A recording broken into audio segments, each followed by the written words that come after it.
5 грудня набуло чинності обмеження граничних цін на російську нафту країнами Європейського Союзу. Я нагадаю, що ця позначка на рівні 60 євро за барель. Так, водночас в Туреччині на узбережжі Босфорської протоки зараз утворився справжній ажіотаж, щоб не сказати паніка, такий натовп танкерів. Ось ці процеси і ці події як змінюють енергетичну картину континенту і світу, на вашу думку?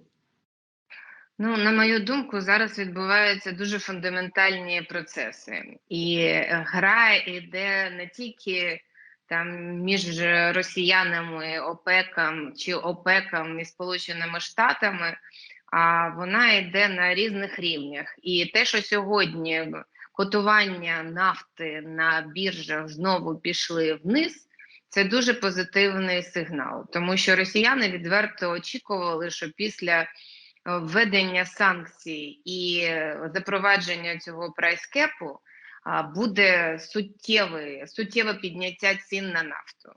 Крім того, це ще співпало з відкриттям ринку і початком більш активної діяльності в Китаї, і вони очікували, що сьогодні ціни на нафту підскочать до 100 і вище, а вони пішли вниз і спустилися ще на 2,5%, що дуже суттєво для цін на нафту, особливо в зимовий період. На вашу думку, всі події, про які ми зараз говоримо, як вплинуть економічно на Російську Федерацію?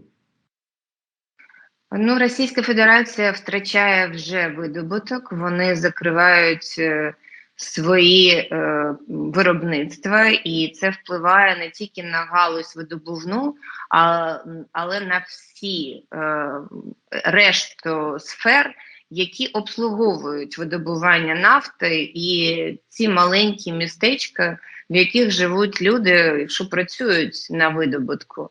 Дійсно, це матиме вплив не миттєвий, але дуже суттєвий як на федеральному рівні, так і на місцевих рівнях. І я би навіть сказала, що спочатку це буде відчутно більше на місцевому рівні, а потім це буде відчутно на рівні загального зведеного бюджету. І думаю, що це ми побачимо десь через 2 місяці, буде відображено в дефіциті їхнього бюджету і в зменшенні видатків, пов'язаних з соціальною сферою. Тобто їхнє зубожіння буде продовжуватися. Хоча в той же час я хочу сказати, що я впевнена, що ми ще побачимо розвиток російської гри на ринку нафти і нафтопродуктів, і наступною грою вони будуть намагатися зробити все, аби спричинити економічну кризу в сфері постачання дизелю і нафтопродуктів на європейський ринок, оскільки наступні санкції будуть впроваджуватися саме щодо цієї групи товарів. Чи не буде спокуси у якихось країн, Індію, до речі, ви також згадали, зіграти в якусь картельну змову чи картельну гру з Росією? Наскільки це небезпечно? Росія зараз не в тому стані, щоб приваблювати і мати змогу знайти когось, з ким грати в картельні змови.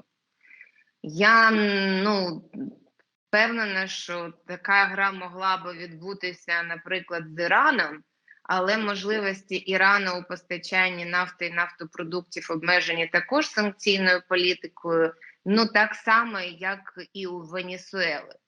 Тому тут сказати, що росіяни зможуть знайти собі союзників, навіть країни ОПЕК, кожна з них має свій інтерес. І не думаю, що зараз хтось буде намагатися з росіянами грати спільну гру. Тому що Росія вже це кульгава качка, яку не беруть в кампанії, які претендують на щось добре.